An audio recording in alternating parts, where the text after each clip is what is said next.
सदाशिवसमारम्भां शङ्कराचार्यमध्यमाम् अस्मदाचार्यपर्यन्तां वन्दे गुरुपरम्पराम्।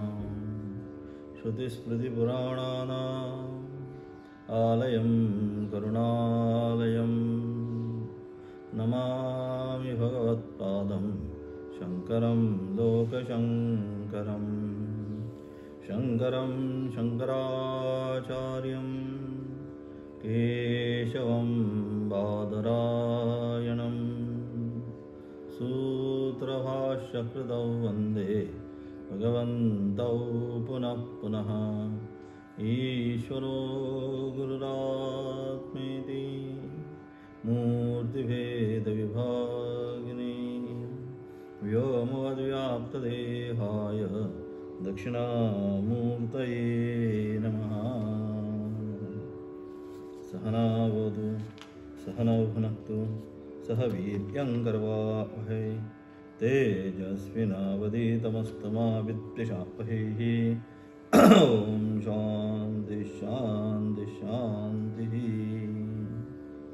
चालू असणारा कठोपनिषदा आणि कठोपनिषदामध्ये असणारी पहिली वल्ली आपण पूर्ण केली।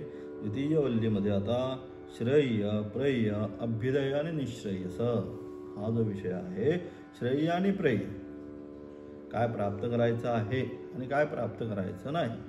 श्रेय म्हणजे विद्या, प्रेय म्हणजे अविद्या, अभ्युदय म्हणजे सांसारिक प्रगती आणि निश्रेयस म्हणजे मोक्ष मार्ग। तर अशा प्रकारे हे श्रेय आणि प्रेय, विद्या आणि अविद्या याच्यामध्ये काय ग्रहण केलं पाहिजे? विद्या ग्रहण केली पाहिजे का अविद्या ग्रहण केली पाहिजे, हा जो विषय आहे हा विषय या ठिकाणी आता चालू झालेला आहे। कारण का या ठिकाणी यमराजांनी नचिकेताला अनेक प्रकारची प्रलोभनं दिली। म्हणजे काय? सांसारिक विषय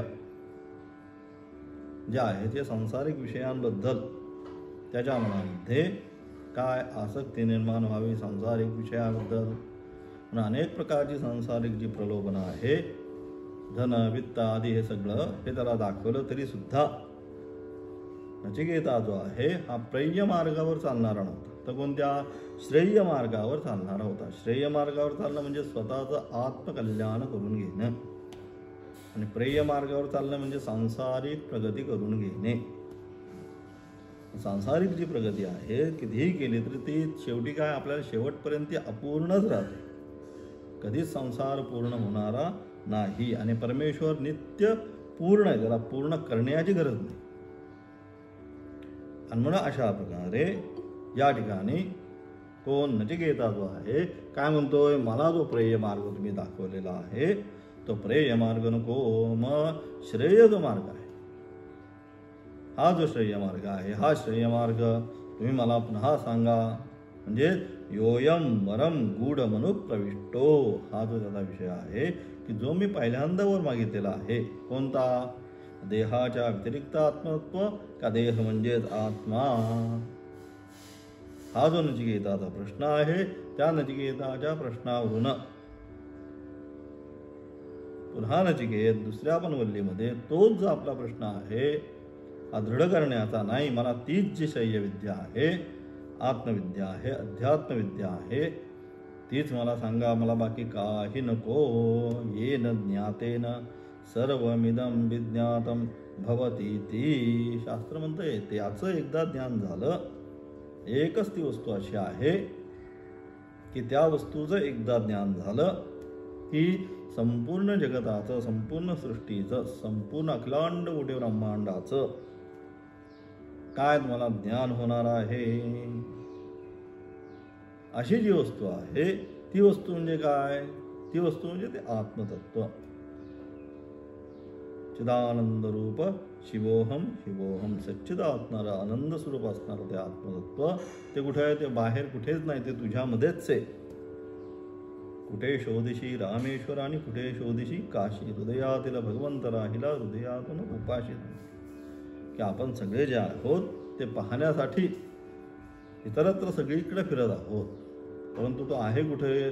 तो याच ठिकाणी आहे, तो कुठेही गेलेला नाही। ममई वांशो जीवलोके सांगितलं, तू कोण आहेस, तू माझाच अंश आहेस. आणि अशा प्रकारे आणि म्हणून त्याला प्राप्त करण्याची जी विद्या आहे ती श्रेय विद्या, ती श्रेय विद्या जी आहे ती आम्हाला या ठिकाणी तुम्ही सांगण्याचा प्रयत्न करा. अशा प्रकारे नचिकेत श्रेय विद्या संबंधीच पुन्हा या ठिकाणी प्रश्न करतो. काय म्हणतोय, जो आणि म्हणा अशा प्रकार त्या चौथा जो मंत्र आहे. कालच्या पाठामध्ये आपण दुसरा आणि तिसरा मंत्र पाहिला. आजच्या पाठामध्ये चौथा, पाचवा, सहावा या सगळ्याच्या माध्यमातून जी अध्यात्म विद्या आहे ती अध्यात्म विद्या तिची स्तुती करण्याकरता, जी अध्यात्म विद्या आहे तिची स्तुतीपर आणि सांसारिक विद्या कशी मिथ्याभूत आहे हे दर्शवण्यासाठी अथवा भगवंताने ज्याप्रमाणे सांगितलं, मनुष्याणां सहस्रेषु कश्चित् यतति सिद्धये यततामपि सिद्धानां कश्चिन् मां वेत्ति तत्त्वतः. मनुष्याणां सहस्रेषु कश्चित् यतति सिद्धये. हजारो लोकांमध्ये कोणीतरी या मार्गावर येतो. मग त्याला एवढं रेअर का? आपल्याला प्रश्न पडला पाहिजे की आपल्याला सुद्धा बरेचदा वाटतं एवढा छान हा अध्यात्मिक मार्ग आहे, भजन आहे, कीर्तन आहे, पूजन आहे, श्रवण आहे. किती छान वाटतं श्रवण करायला. श्रवणामध्ये आनंद मिळतो, भजनामध्ये आनंद मिळतो, परमेश्वराच्या दर्शनामध्ये आनंद मिळतो. या सगळ्या ज्या गोष्टी आहेत की त्या आनंद देणाऱ्या आहेत. मग या अशा प्रकारे हे आनंद देणारं आहे. राम रसायन पिजिये. राम रसायन जे आहे हे पिल्यानंतर सगळीकडे काय आनंदच आहे. आणि पारमार्थिक आनंद पैशाने मिळत नाही, तो स्वस्वरूपाचा आहे, झरा आहे तो तिथला. आणि परंतु अशा हा अत्यंत असणारा हा सात्विक आनंद, हा सात्विक आनंद प्राप्त करण्यासाठी सगळेजण का प्रयत्नशील राहत नाही? हा पण प्रश्नच आहे. आपल्याला मस्त वाटतं, सगळ्यांना वाटतं त्याने यावं सत्संगाला, त्याने माझ्याबरोबर कीर्तनाला यावं, त्याने माझ्याबरोबर मंदिरामध्ये यावं, त्याने माझ्याबरोबर असं करावं, त्याने गीतेचा पाठ करावा, त्याने विष्णू सहस्रनाम वाचावं, त्याने हा असणारा सकाळचा वर्ग ऐकावा. हे सगळ्यांना आपल्याला वाटतं, परंतु होत नाही का? हा पण प्रश्नच आहे.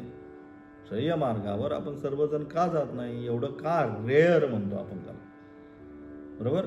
म्हणून सांगितलं, मनुष्याणां सहस्रेषु कश्चित् यतति सिद्धये. कोणीतरी एखादा हजारो मध्ये प्रयत्नशील राहतो. आणि असे जे प्रयत्नशील आहेत म्हणजे जे साधक झालेले आहेत, बाकी सगळे गृहस्थीच आहेत, परंतु त्याच्यामध्ये जो कोणी सांसारिकच आहे, त्या संसारामधून परमेश्वर काय आहे जाणण्याकरिता म्हणून त्या रस्त्यावर मार्गक्रमण आरंभ करतो, तो साधक बनतो. मग असे जे साधक आहे की जे काय परमेश्वर काय आहे हे जाणण्याचा प्रयत्न करणारे जे आहेत, यततामपि सिद्धानां, असे जे की ज्यांनी सगळे हे परमेश्वर काय आहे करण्याकरता संपूर्ण जीवन त्या ठिकाणी दिलेलं आहे. आणि असे जे आहे साधन संपन्न, त्यांच्यामध्ये सुद्धा यततामपि सिद्धानां, ज्यांनी साधना करून काय ती सिद्धी म्हणजे परमेश्वराची असणारी कृपा प्रसाद प्राप्त करून घेतलेला आहे, असे जे सिद्ध आहे त्यांच्यामध्ये सुद्धा कोण कश्चिन् मां वेत्ति तत्त्वतः, त्यांच्यामध्ये सुद्धा एखादाच मला जाणतो. का बरं? हे एवढं रेअर काय आहे? तर संस्कार, जीवावर असणारे एक नाही अनेक जन्माचे असणारे सांसारिक संस्कार जे आहेत, आदौ कर्म प्रसंगात कलयति कलुषम मातृक्षौ स्थितं मां विन्मूत्रामेदमध्ये व्यथेति तरां जाठरो जातवेदाः यद्यद्वै तत्तदुःखं व्यथेति नितरां शक्यते केन वक्तुं क्षन्तव्यो मे पराध. शिव शिव शिव भो श्री महादेव शंभो. एक नाही अनेक आदौ कर्म प्रसंगात कलयति कलुषम. अनेक जन्मामध्ये जी काही कर्म केली त्या कर्माच्या अनुषंगाने काय झालं, मी पहिल्यांदा कलयति कलुषम म्हणजे अत्यंत जीवाची असणारी पहिली अवस्था, कलुषम अत्यंत सूक्ष्म अवस्था. कुठे? मातृवृक्ष स्थित माम, आईच्या कुशीमध्ये मी त्या कर्मप्रसंगाच्या अनुषंगाने त्या ठिकाणी मी जन्माला आलो. मग तिथं मी कसा होतो? विन्मूत्रा मेदमध्ये व्यथेती नितराम जाठरोज्जात वेदा. मलमूत्रामध्ये त्या ठिकाणी मी असताना जठर स्वरूप असणारा अग्नी मला या ठिकाणी तप्त करत असताना जाठरोज्जात वेदा.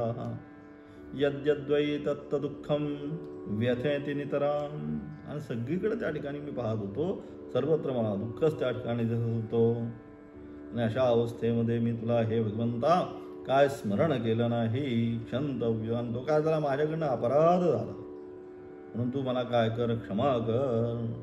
आणि अशा अनुषंगाने या ठिकाणी परमेश्वर का आपण जात नाही परमेश्वराकडे?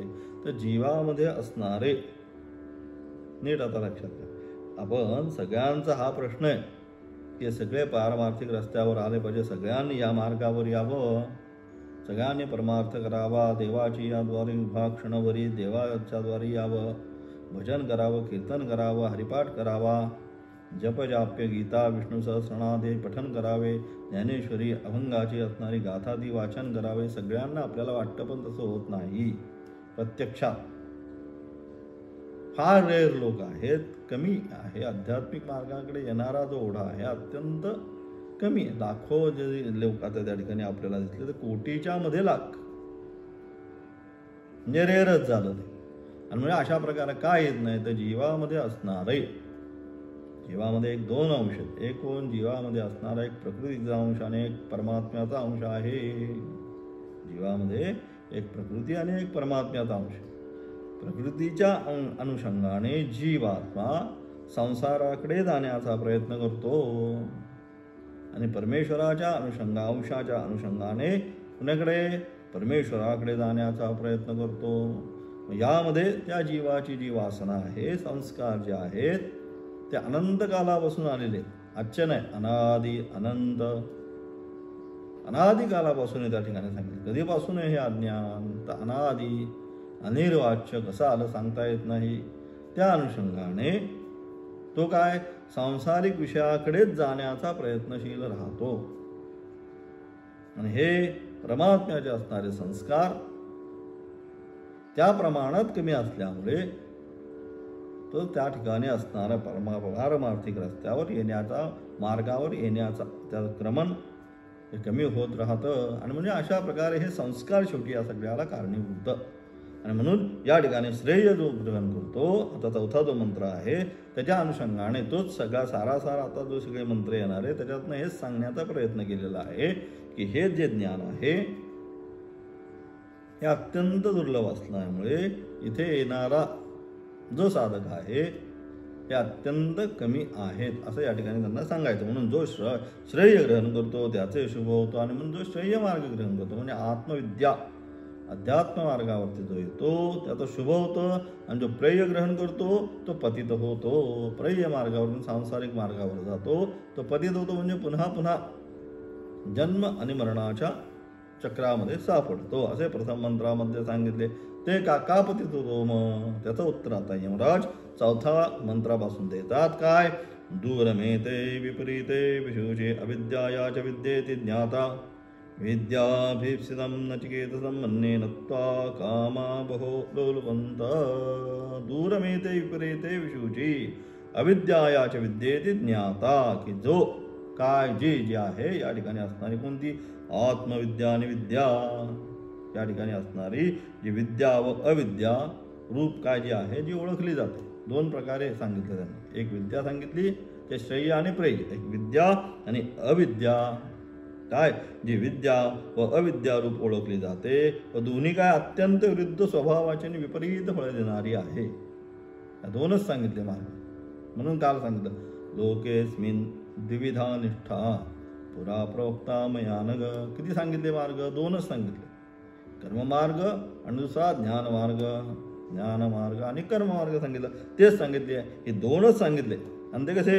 विपरीत फळ देणारे आहेत. ही दोन्ही ज्या विद्या आहेत अत्यंत विरुद्ध. एक काय? पुनरावर्तते आणि एक न पुनरावर्तते. एक जी आहे अविद्या जी आहे, अविद्येचं ग्रहण केलं तर पुन्हा यायला लागतंय. आणि विद्या ग्रहण केली तर येणारच नाही पुन्हा. तो त्या परमेश्वराच्या भावालाच नदी एकदा समुद्रामध्ये मिळाल्यानंतर काय होतं, समुद्रच होती. तसा हा जीवात्मा एकदा परमात्म्यामध्ये विलीन झाल्यानंतर काय होतं, परमात्माच होतो. ममै वांशो म्हणून सांगितलं. दुसरं काय होतं का, दुसरं काही होत नाही. जशी नदी समुद्रच होते, समुद्राच्या व्यतिरिक्त अन्य काही राहत नाही. तसं जोपर्यंत जीवात्मा आहे, म्हणजे जीवात्मा म्हणजे नाम आणि रूपामध्ये आसक्ती आहे, तोपर्यंत संसार आहे. ज्या क्षणी नामरूपामध्ये आसक्ती संपेल त्या क्षणी काय, परमात्माच आहे. परंतु ही संपत नाही का, अविद्या ती त्याला तिथे चिटकून बसली. कारण शरीर. आणि म्हणून अशा प्रकारे म्हणून हे काय विपरीत फळ देणारी हे आहेत, हे दोन्ही काय विपरीत फळ देणारे आहे. मी तुला परंतु तू जो आहेस या ठिकाणी, यद्यपि विद्या अविद्या असली, त्यांची फळं सुद्धा विपरीत असली तरी हे नचिकेता तू या ठिकाणी जो आलेला आहेस, तू कसा आहेस, परंतु तू विद्याभिलाषी मानतो. कारण तुला जो आहे, तुला मी इथं या ठिकाणी विद्याभिलाषी मानतो. कारण का, तुझी मी परीक्षा घेतली. तुला सांसारिक सगळे उपभोग मी द्यायला तयार झालो होतो. धन, भूमी, पुत्र, हे सगळं जे काय आहे ते सगळं घे. परंतु ते काही नको म्हटलास. म्हणजेच काय, तुला विद्येची प्राप्ती पाहिजे. तुझ्यामध्ये विवेक जागृत झालेला आहे. आणि म्हणून अशा प्रकारे मी तुला काय विद्याभिलाषी मानतो. कारण तुला अनेक भोगांनी सुद्धा आकर्षित केलेले नाही. कारण का, तुला हे सगळे जरी भोग दिले, हे सर्व भोगांनी सुद्धा तू काय आकर्षित करण्याचा मी तुला प्रयत्न केला. हे देतो ते देतो, परंतु तू तुझ्या मतावर, जे पहिलं मत आहे की मला तेच सांगा, जी अध्यात्मविद्या जी आहे तीच मला सांगा, त्याच्यावर तू काय राहिला, ठाम राहिलास. आणि म्हणून अशा प्रकारे या ठिकाणी मी काय तुला अनेक भोगाने जरी आकर्षित केले तरी तू स्वमतावर विचलितता जी आहे ते विचलितता तुझ्या मनामध्ये निर्माण झाले नाही. आणि म्हणून तू अध्यात्मविद्या शिकण्यासाठी अधिकारी आहे. आणि म्हणून तुला आता ती अध्यात्मविद्या जी आहे तिचा या ठिकाणी मी उपदेश करणार आहे. भवाचार्यांचं थोडक्यात भाष्य आचार्य काय म्हणतात, तयो श्रेय आददानस्य साधुभवति हीयतेर्थाद्यौ प्रेयो वृणीते इति उक्तम. तत्कस्मात् यतो दूरेण महता अंतरेण एते विपरीते अन्योन्य व्यावृत्य रूपे विवेक अविवेकात्मकत्वात् तमप्रकाशवत इव विशुचौ नानागति भिन्नफले संसार मोक्ष हेतुत्वेन एतत. आचार्य म्हणतात काय, श्रेय व प्रेय मग आजचाच असणारा विषय. काय म्हणतात आचार्य, श्रेय व प्रेय दोन्हींपैकी जो धीर पुरुष, त्याच्यामध्ये जो धीर आहे म्हणजे स्थिरता पाहिजे, धीरता पाहिजे. म्हणजे आपण म्हणतो त्याला तुझ्यामध्ये काय पेशन्स, धीर म्हणजे त्याच्यामध्ये पेशन्स पाहिजे. नुसता चंचल नाही पाहिजे, झालं का नाही द्या लगेच, झालं का इतक्या दिवस झाला अमुक झालं, तसं नाही. संपूर्ण जीवन याच्यामध्ये त्याग करायला लागतो. 1-2 दिवसात असं नाही की गेला महिनाभर कोर्स करून आल्यानंतर ब्रह्मविद्या प्राप्त झाली, असं होत नाही. तर बस ब्रह्मविजिज्ञासस्व सांगितलं. मरकर भी अमर उस नाम उस जीव का है जगत में, प्रभु प्रेम में जीवन बलिदान किया करे सांगितलं. संपूर्ण जे जीवन आहे त्याग श्रद्धा त्याच्यासाठी परमेश्वरासाठी बलिदान करायला लागतं. स्वतःसाठी काही ठेवायला लागत नाही. असं ज्यावेळेस आपलं जीवन परमेश्वरासाठी बलिदान आपण करतो त्याच वेळेस तो परमेश्वर आपल्यावर कृपा करून ही असणारी विद्या, कोणती श्रेय स्वरूपाची असणारी विद्या आपल्याला प्रदान. म्हणजे हे काय लगेच होणारं कार्य नाही. 1 वर्षाचा कोर्स केला आणि मग काय, मग 1 वर्षाचा कोर्स केल्यानंतर तो ब्रह्मविद बनला असं होत नाही. त्यासाठी ही सगळी प्रोसेस आहे. ही प्रोसेस एवढी सहज नाही आहे. त्यासाठी काय जन्मजन्मांतरीची प्रोसेस आहे. म्हणून आपण म्हणतो संस्कार तरी असावे. संस्कार असल्यानंतर काय होईल, नाही जरी याच्यामध्ये जन्मामध्ये मिळाला तरी काय, शुचीनाम श्रीमदाम गेहे योगभ्रष्टोभिजायते सांगितलं. अत्यंत पवित्र अशा कुलामध्ये, उत्तम कुलामध्ये की जिथं काय लहानपणापासूनच ध्रुव असेल, प्रल्हाद असेल, लहानपणापासूनच काय तिथनंच त्याची साधना सुरुवात होते. त्याला सांगण्याची गरज नाही. आपल्या आसपास पण कधी कधी अशा अनेक गोष्टी घडत असतात की त्याला लहानपणापासूनच त्याला कोणीच सांगायला नसतं, काही करायला नसतं, पण परमेश्वराच्या त्याला आसक्ती निर्माण होते. का, ते असणारं पुण्य जे आहे त्या पुण्याच्या बलावर मग अशा प्रकारे काय धीर म्हणून तो धीर कोण सगळा संसार हा असाच आहे, हा बदलणारा नाही, हा असाच चालू राहणार आहे. त्याच्यामध्ये काय सगळं हे झालं की ते झालं की ते झालं की ते शेवटपर्यंत तेच राहतं. काही त्याच्यामध्ये कधी फुलस्टॉप नाहीये. कायम काय स्वल्प विराम पूर्ण विराम त्याच्यामध्ये बसत नाही. म्हणून तो संसार आणि त्याच्यावर पूर्ण विराम आहे तो परमात्मा की बस त्याच्या पुढे आता काही नाही. परमेश्वर प्राप्तीनंतर सुद्धा काय करायचंय मग काही नाही. मग तिथं नंदतेव तिथं आनंदच आहे. आणि इथं दुःखतेव सांगितलं. इथं दुःखच कितीही काही करा संसारामध्ये शेवटी दुःख प्राप्त झाल्याशिवाय राहत नाही. आणि म्हणून अशा प्रकारे जो धीर पुरुष आहे, धीर म्हणजे तो बॅलन्स करून राहणार आहे, तो काय करतो श्रेय व प्रेय या दोन्ही वेगळी जो धीर पुरुष विचाराने श्रेय म्हणजे मोक्ष याचा स्वीकार करतो. धीर पुरुष जो आहे ना, ज्याचा विवेक जागृत झालेला आहे, काय करायचं आणि काय करायचं नाही हे कळतं असा जो आहे तो मोक्षाचा स्वीकार करतो, त्याचेच खरे कल्याण होते. आणि जो खरा मोक्षाचा स्वीकार करतो ना त्याचंच कल्याण होतो. व जो अविवेकाने प्रेय म्हणजे वैषयिक सुखाचे ग्रहण करतो तो पुरुषार्थापासून भ्रष्ट होतो. आणि अशा प्रकारे तो दुसरा जो मार्ग आहे प्रेय मार्ग म्हणजे वैशेषिक सुख म्हणजे विषयामध्ये असणारं सुख.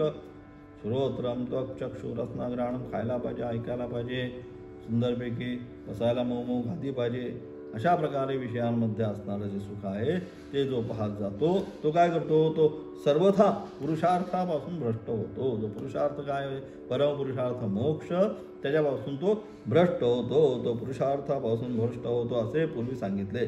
श्रेय व प्रेय हे दोन्ही परस्परात मिश्रित झाल्याने हे दोन्ही जण श्रेय आणि प्रेय हे काय झालं ज्ञान आणि कर्म दोन्ही एकत्रित झाले. आणि अशा प्रकारे हे दोन्ही एकत्रित झाल्यामुळे श्रेय व प्रेय हे दोन्हीही परस्परामध्ये मिश्रित झाल्याने नमप्रकाशाप्रमाणे त्याचे पृथक्तेने ज्ञान होणं अत्यंत कठीण आहे. आणि त्यामुळे त्यांचं विलगीकरण एकमेकापासून दुसरं करणं हे काय हे अतिशय कठीण आहे. तसेच त्या दोन्हींचे संसार व मोक्ष असे भिन्न फल आहे. यद्यपि तसं जरी असलं एकत्रित जरी ते असले त्यांना भिन्न करणं अत्यंत कठीण असलं तरी त्याची असणारी विपरीत फल आहे. एकाचं फळ आहे संसार, दुसऱ्याचं मोक्ष असे भिन्न फल आहे. अविद्या म्हणजे कर्म, त्याचे फळ म्हणजे प्रेय. अविद्या म्हणजेच कर्म, त्याचं फळ म्हणजे प्रेय ची असणारी प्राप्ती म्हणजे संसाराची असणारी प्राप्ती. विद्या म्हणजे आत्मज्ञान, विद्या शब्दाने आत्मज्ञान ग्रहण करायचं. आत्मज्ञान म्हणजे अध्यात्मविद्या, ते या ठिकाणी ग्रहण करायचं. विद्या म्हणजे आत्मज्ञान, त्याचे फळ श्रेयाची प्राप्ती किंवा श्रेयाने आत्मज्ञानाची प्राप्ती असं सुद्धा आपण म्हणू शकू. याचे ज्ञान मोठ्या पंडितांना सुद्धा होणे अत्यंत कठीण आहे. हे जे आहे आत्मज्ञान विद्या याचं काय असणं त्याचं ज्ञान, त्याचे ज्ञान अत्यंत मोठा जरी पंडित असला तो आत्मविषय तेवढा किंवा आत्मविषयासंदर्भात तेवढंच त्याला ज्ञान असेलच सांगता येत नाही. आणि म्हणून अत्यंत याचे ज्ञान मोठ्या पंडितांना सुद्धा होणे कुठल्या आत्मतत्वाचं ज्ञान मोठ्या पंडितांना सुद्धा होणे अत्यंत कठीण आहे.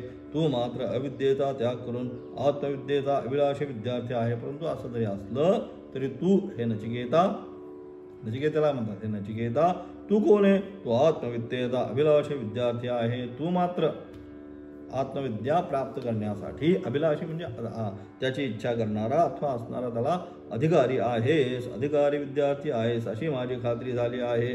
मोठ्या बुद्धिवान लोकांच्या बुद्धीस व्यामोह उत्पन्न करणारे असे हे अप्सरा प्रवृत्ती अनेक विषय ते तुला श्रेय मार्गापासून भ्रष्ट करण्यासाठी समर्थ झाले नाही. आणि म्हणून अशा प्रकारे तुला हे सगळं मी देण्याचा प्रयत्न केला, दाखवण्याचा प्रयत्न केला.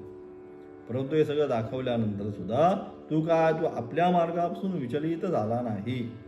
तुझा जो निश्चय होता आत्मविद्येचा त्या आत्मविद्येपासून तू काय विचलित झाला नाही त्या, आणि म्हणून तू श्रेय मार्गापासून भ्रष्ट करण्यासाठी समर्थ झाले नाही. आणि मग तुला भ्रष्ट करण्यासाठी हे सगळे जे तुला त्या ठिकाणी दिलेले ज्या गोष्टी दाखवल्या त्या तुला त्या आत्मस्वरूपापासून विचलित करू शकल्या नाही. आणि म्हणून तू मोक्ष साधन आत्मविद्येचा खरा अधिकारी आहेस असे मला वाटते. आणि म्हणून तूच जो आहे या सगळ्यापासून, सगळं जरी तुला दाखवलं तरी त्यापासून तू काय बाजूला झालास नाही. त्याच्यामध्येच तुझा जो दृढ निश्चय जो होता आत्मविद्याच प्राप्त करायची आहे, ती आत्मविद्याच तू प्राप्त करण्यासाठी स्थिर राहील.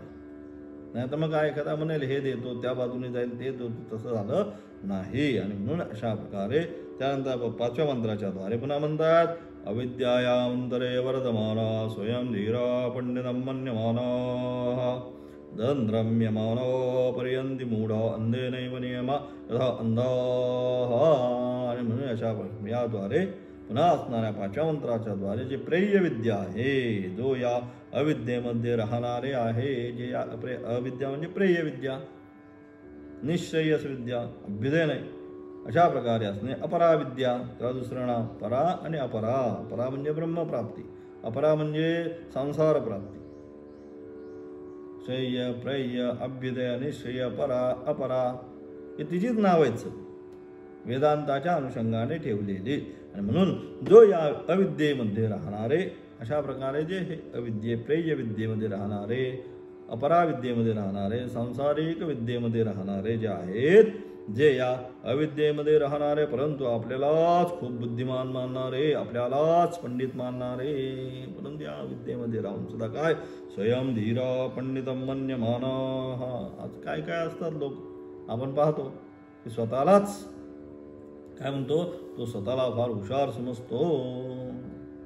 तसेच अलग अलग स्वतःच वेदांताचा अध्ययन करणारे सुद्धा आहेत, आणि स्वतःच अध्ययन करून स्वतःच पाठ घेणारे सुद्धा आहेत. स्वतःला स्वयं धीरा पंडितं मन्यमानाः, स्वतःला धीर पंडित असे समजणारे आहेत, परंतु त्यांचा काही मात्र उपयोग नाही. कारण का तर जरी काही करत असले तरी शेवटी कुठे संसारा चक्रातच चालले, संसारामध्येच चाललेले. म्हणून अशा प्रकारे ते जे आहेत, जे या अशा प्रकारे अविद्येमध्ये राहणारे आणि स्वतःला बुद्धिमान समजणारे आणि आपल्याला पंडित मानणारे जे आहेत, ते काय अंध व्यक्तीद्वारा घेऊन जाणाऱ्या आंधळ्याप्रमाणे अनेक कुटील गतीच्या चक्रामध्ये फिरत राहतात. अंध व्यक्ती जसा एखाद्याला घेऊन जातो किंवा एक अंध जसा दुसऱ्याला घेऊन जातो, त्याप्रमाणेच त्यांच्या जरी मागं आपण गेलो तरी सुद्धा आंधळा व्यक्ती दुसऱ्या आंधळ्या व्यक्तीला घेऊन गेल्यानंतर काय दोघंही खड्ड्यातच पडणार आहे. तसं इथं या स्वतःलाच आत्मज्ञानाचा परिचय नाही, या स्वतःलाच त्याचा अनुभूती नाही, अनुभव नाही, परंतु स्वतःच मानतोय मी ज्ञानी झालो, मी अमुक झालो, मी तमुक झालो, असा जो आहे अशाकडून त्याच्या मागे जाऊन ती आत्मविद्येसाठी जरी प्रयत्न केला किंवा अन्य विद्येसाठी जरी प्रयत्न केला तरी काय तो खड्ड्यातच पाडल्यासारखा आहे. जसं एक अंध दुसऱ्या अंध्याला घेऊन गेल्यानंतर जसे दोघंही खड्ड्यात पडणारे, त्याचप्रमाणे ज्याला आत्मविद्येचा स्पर्शच नाही अशा स्वतःला पंडित मानणारा, त्याच्या मागे जाऊन सुद्धा काय होणार आहे, आपण सुद्धा काय होणार आहे, खड्ड्यातच पडणार आहोत. म्हणून याकरता म्हणून काय केला, आपल्याला विचार करा म्हणजे नक्की कुठे जायचंय, काय करायचंय, हे या मंत्राच्या द्वारे सांगण्याचा त्यांनी प्रयत्न केलेला आहे. 5वा म्हणजेच काय योग्य, थोडक्यात काय सांगायचं तर या मंत्राच्या द्वारे योग्य अधिकारी श्रोत्रियम ब्रह्मनिष्ठम असा जो गुरु आहे त्याच्याकडनंच या शास्त्राचा अध्ययन आणि अध्यापन करून घेतलं पाहिजे. तद्विज्ञानार्थम सगुरुमेवा विगच्छेत समित्तानि श्रोत्रियम ब्रह्मनिष्ठम हा जो वेद मंत्र आहे की त्याचं ज्ञान करण्यासाठी त्याने काय केलं पाहिजे, गुरुकडेच गेलं पाहिजे. समित्तानी हातामध्ये समिता घेऊन कोणत्या गुरुकडे गेलं पाहिजे, श्रोत्रिय आणि ब्रह्मनिष्ठ गुरु आहे. अशा श्रोत्रिय आणि ब्रह्मनिष्ठ ज्यांनी सारासार संपूर्ण शास्त्राचं अध्ययन केलेलं आहे, पूर्वापार सगळ्या गोष्टींचा त्याला अध्ययन पाहिजे.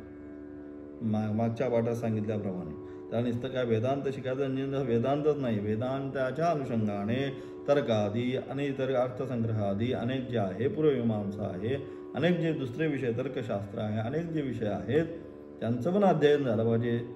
संस्कृतचं अध्ययन झालं पाहिजे, इतर विषयांचं अध्ययन झालं पाहिजे. मग वेदांताचं अध्ययन झालं तर त्याला यथार्थ ज्ञान होतं. आणि मला बाकी काही नको असं म्हटलं तर त्याचा काही उपयोग नाही. म्हणजे सारासार सगळं ज्ञान त्याला त्या ठिकाणी प्राप्त होणं गरजेचं आहे. आणि म्हणून अशा प्रकारे, परंतु काहीच न करता, म्हणून अशा प्रकारचा जो ज्ञान ज्याच्याकडे आहे तो श्रोत्रिय ब्रह्मनिष्ठ हे ज्ञान प्राप्त झाल्यानंतर पण जो विचलित होत नाही, मग काय आपल्या याच्यावर स्थिर राहणारा आहे, परमेश्वराच्या मार्गावर, तो ब्रह्मनिष्ठ. आता हे ज्ञान झालं, आता चला आता मी काय करतो, संपूर्ण आत्मविद्या शिकली, वेदांत शिकला, आता जाऊन गृहस्थ आश्रम स्वीकारतो, त्याचा काही उपयोग नाही.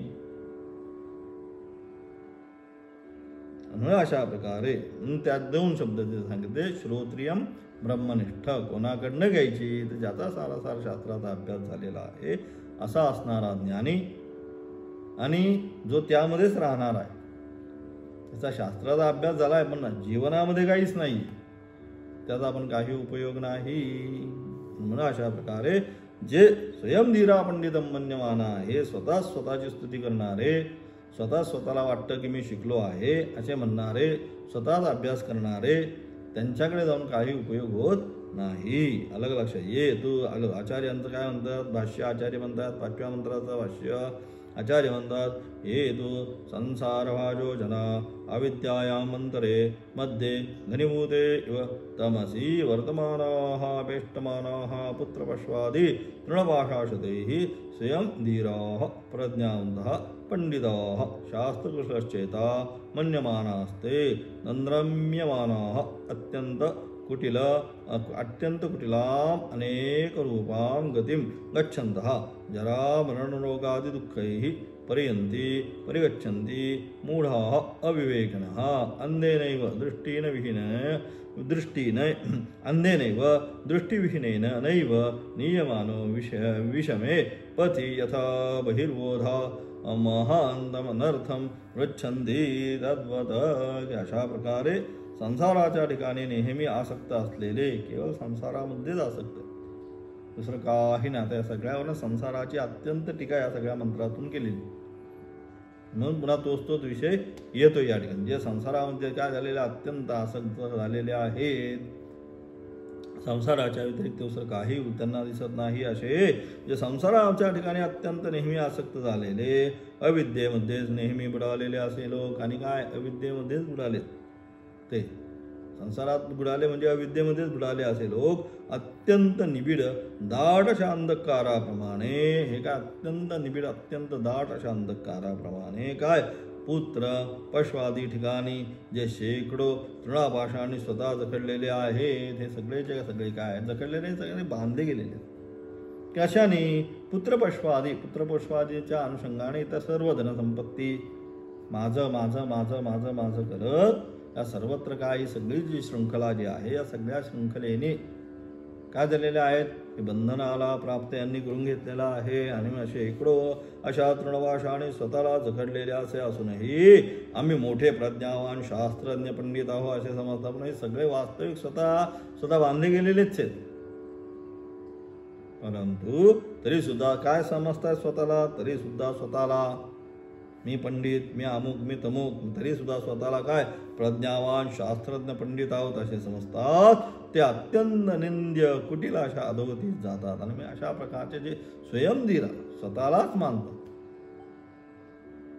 हे सगळे काय, हे सगळे अत्यंत निंद्य कुटील अशा अधोगतीत जातात.